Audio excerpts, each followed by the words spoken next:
প্রায় 250 বডি কম বেশি হবে। উনি রাস্তায় নামা আর সুইসাইড করা সমান। আর ওনার দোকানের সম্মুখে ক্যামেরাটা নষ্ট। সিকিউরিটি থাকলেও এখানে কিছু ল্যাকিং ছিল। প্রায় 250 বডি কম বেশি হবে।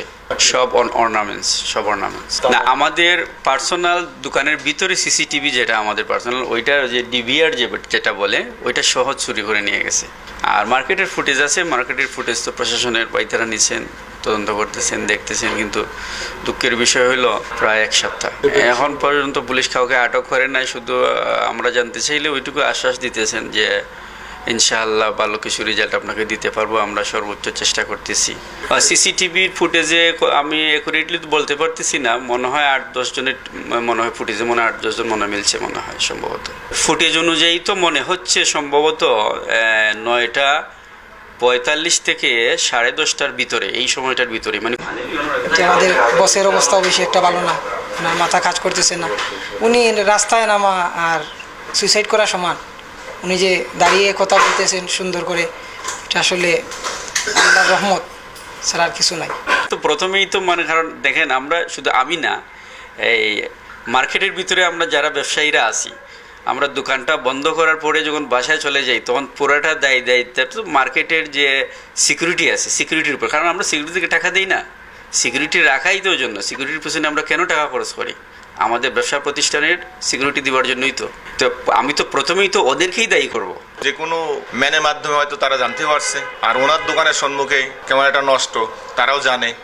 মার্কেট ওপেন হয়েছে, আপনি মার্কেট ওপেন হওয়ার পরে যখন দোকান মালিকেরা, দোকানদাররা ঢুকতেছে, দোকানে গেট খুলতেছে, তখন তো মনে করেন যে ঘটনাটা ঘটছে। এটা তো মনে করেন যে এমন না যে আমরা আগে থেকে মনে করেন গেটমেট খুলে দিয়েছি বা তখন ঢুকছে, এ ধরনের কোনো সিস্টেম নেই। অর্থাৎ 10টা আগে ঢুকছে, চিন্তা করছেন, তাও ঢুকছে 4th তলা দিয়ে, নিচ থেকে কোনো ওয়ে দিয়ে ঢুকতে পারে নাই।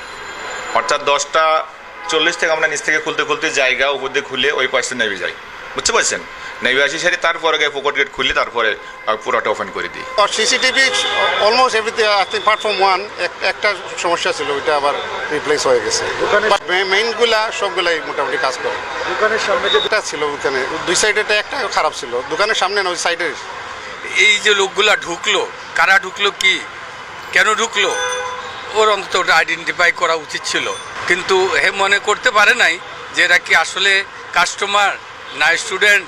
কারণ এখানে তো আবার উপরে ইয়েও আছে, ইউনিভার্সিটি ডিভাইস আছে, IELTS-এর কোর্সের বিভিন্ন ইয়ে আছে, বা দোকানের ব্যবসায়ী বা সেলসম্যান, এটা আইডেন্টিফাই করতে পারেনি আমার মনে হয়। কিছু কিছু বিষয় আমরা তদন্তের স্বার্থে একটু গোপন রাখতে চাচ্ছি। আমরা বিষয়টা যে ঘটনা সঠিক এবং সেই ঘটনার প্রকৃত পক্ষে কারা অপরাধী সে বিষয়ে অবশ্যই এটা প্রত্যেকেরই দায়বদ্ধতা আছে।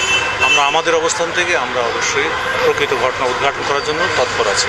এটা সম্মিলিতভাবেই করা হচ্ছে, সম্মিলিত যার অবস্থান থেকে পুরা পুলিশ বাহিনী এটার সাথে ইনভলভ আছে। সিকিউরিটি থাকলেও কিছু কিছু বিষয়ে এখানে কিছু ল্যাকিং ছিল, যেটা আমরা এখানে যিনি কর্তৃপক্ষ আছে এবং যারা এখানকার জুয়েলার্স অ্যাসোসিয়েশন, ওনাদের সাথে আমরা কথা বলেছি।